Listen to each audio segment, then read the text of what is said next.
Hey everyone, welcome back to my channel. It's Theoni with Thrifty Divas, and in this video we will be taking a look at what sold on eBay since the last video. I would also like to apologize in advance for the crinkling of packing paper in this video. All right, let's begin. The first thing that sold, if you saw my community post, is this Kappa Diamante Giuseppe Armani bride statue. So that is the first thing. We'll put her there. The next thing is this Fenton Silvercrest Spanish lace cake stand. This is actually the second one of these I'm selling. I actually had them listed as a quantity of 2. And the next thing that sold is this pair of Two's Company metal candle holder things with glass tiles at the bottom. First thing I'm going to do is slip her into a foam pouch. That's just the beginning. Okay, so I actually did 2 opposing foam bags, and then I did 2 opposing paper bags, and now we're going to begin our bubble wrap process. Okay, next we have put it in a box, but just wrap the box around and then use like shrink wrap. Then what I'm going to do is add a dish drying mat or some more foam.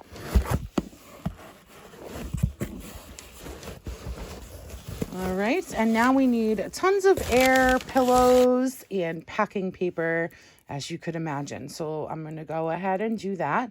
Okay, we have it wrapped in these like air tubes, and then we're going to go in with our packing paper. All right, I'm going to slip my card in here before I forget, and then this is going to be the last piece of paper. All right, all done. Fragile stickers. 1. Put one up here too. 2. And 3.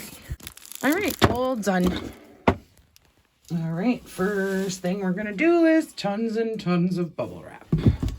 Okay, here is our bubble wrapped piece, and then we're going to do another dish mat. All right, some paper,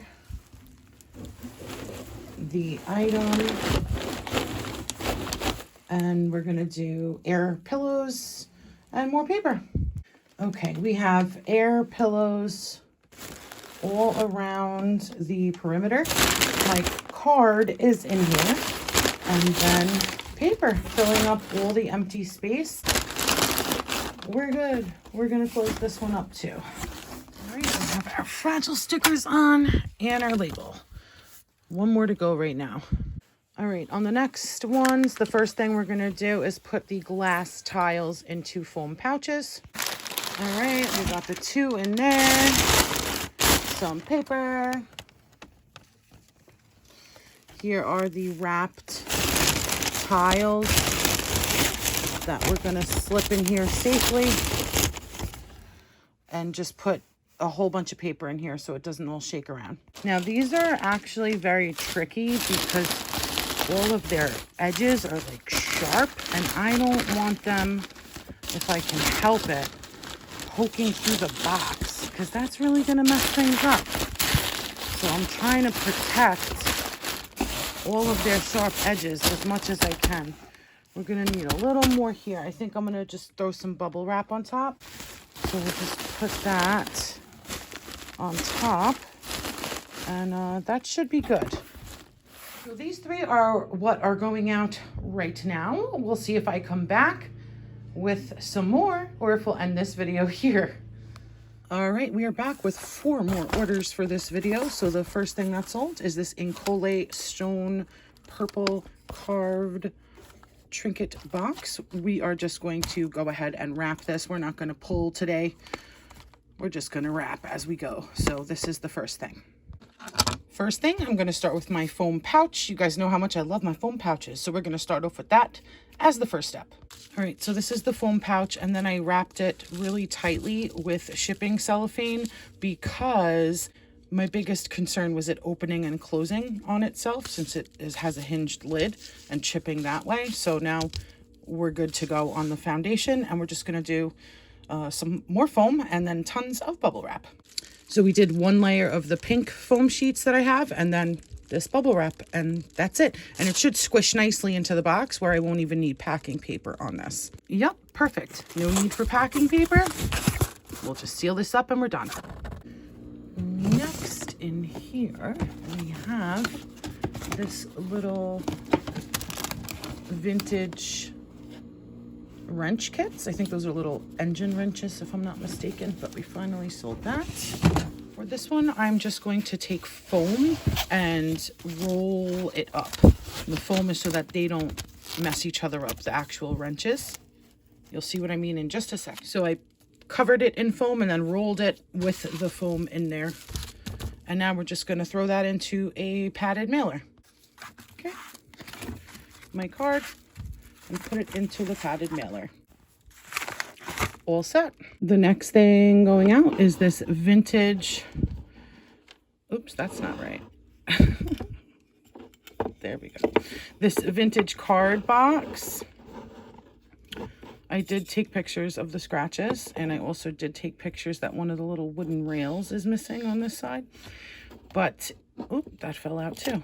Inside it has two pencil holes. There. And I am including 2 packs of bicycle cards with it. I'll talk a little more about that during the recap at the end. So for this, I am going to wrap it in shipping cellophane to keep it all together right now. And then I'm going to wrap it in brown paper and just stick it in this box, which fits it really, really nicely. All right, so that's wrapped in the cellophane so that it doesn't bounce around. And then we're just going to wrap it in paper and put it in the box. See, it fits really beautifully. Put my card on top and seal it up. Now, the last 2 items in order of dread is this Precious Moments UNESCO Teapot Light. So I've pulled the bulb out. I'm going to do that separately. And yeah. And then all the bubble wrap in the world, I guess, on this one. Okay, here's the first layer with the giant bubbles. And then I'm going to put small bubble wrap around it as well. Our box is right there. So we'll see if we need packing paper, etc. But let's just put some more bubble wrap on this. All right, more bubble wrap and shipping cellophane. And now let's get it into here. And here's the cord, and the bulb is wrapped in the pink foam. You can see through the paper. So let's see how we're looking. Remember, I said order of dread. Wait until you guys see the last one going out today. I have anxiety just thinking about it. Okay. So this is fine. And then, yeah, that's better. And I'm just going to do packing paper at the bottom and all around and slip this in here also. So let's make this tight and safe. So far, so good. And we'll just finish it off with this. And that's going at the 3-pound rate. Okay, are you guys ready to see the last thing? That gives me anxiety just standing next to it. Okay, ready? It is this Westland Water Globe Music box. It plays We're Off to See the Wizard. I've already started with a little bit of stuff. I put foam underneath the ribbon of her hat to give it some support for underneath. I've put foam underneath each of the flying monkey's wings, and then also slipped a little beneath his tail. These are all going to get wrapped. I will wrap everything individually, and I will also be paying very close particular attention to her hands. Yeah, and then the kind of normal protection that needs to go on as well. So I am actually going to step away and take a break because I know better. I know myself. So I'm going to step away for 5 minutes and simmer down, and then come back and pay the very close attention to all these little details that needs to happen. Okay, I am going to wrap some foam around the flying monkey's head and secure that. And I've also done her hands. And now I've wrapped a whole bunch of bubble wrap just around the globe portion and then go in with large bubbles. And then I'm going to wrap this a million times with small bubbles. Okay, I wrapped tons and tons of regular bubble wrap around it as well. And then on this box, it's not going to close, but we're kind of going to tint it as extra protection as well. We're doing box and box on this one. Okay, so here's this. I put more foam on top where there was like a little opening, and now we're going to put it in a large priority mail box. So I didn't show you guys the last thing that I did. I actually took another box that was just like the outside. I don't know how to explain it. It was just like a cover. It wasn't a complete box. And I slipped that over the whole thing. So that'll just slide up, revealing the box that we put the well-wrapped item in. So it's a box in a box in a box. And then I also wrote him a note to let him know to open it very, very carefully, and that I made little foam pieces for like the more vulnerable parts like hands and tails and all of that. So obviously this is going priority, and I purchased additional insurance because this is the last one. You're gonna know why in just a second when we talk shop, which is all of the prices of the items and cost of goods. So hold on 1 second and we'll get into the fun part. Now let's take a look at cost of goods and sale prices. So the first thing were those Two's Company metal lantern candle stands. Those I got for free. They sold for $32. I took an offer on them, had them listed originally for $42, I believe, or $41. And then eBay took $5.92 plus 30 cents. So I made $32 minus $6.22, whatever that is.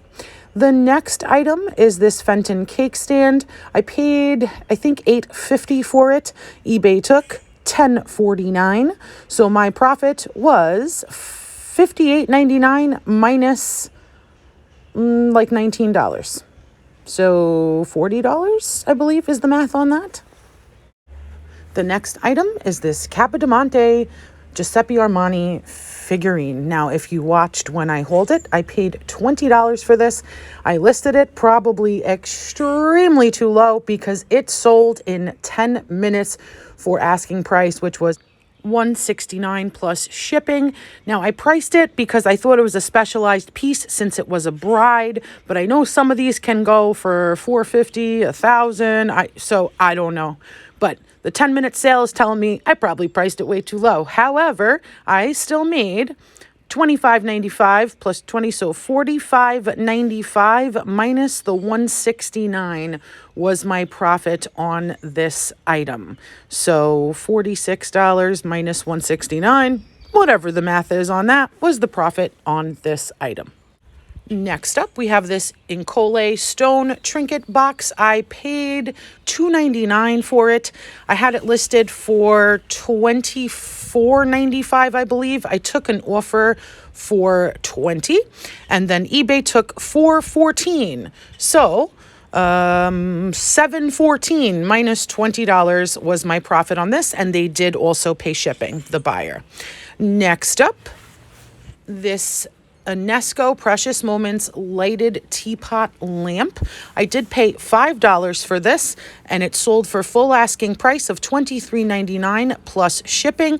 So $23.99 minus $10.33 was my profit on this item. And next, this insane thing. So I paid $18.99 for this because I did my research before I purchased it. I had it listed for $2.29 plus a high shipping because I knew it was going to be horrible to ship, and I purchased extra insurance on it. There were only two for reference on eBay. One has sold in the last 90 days for $250.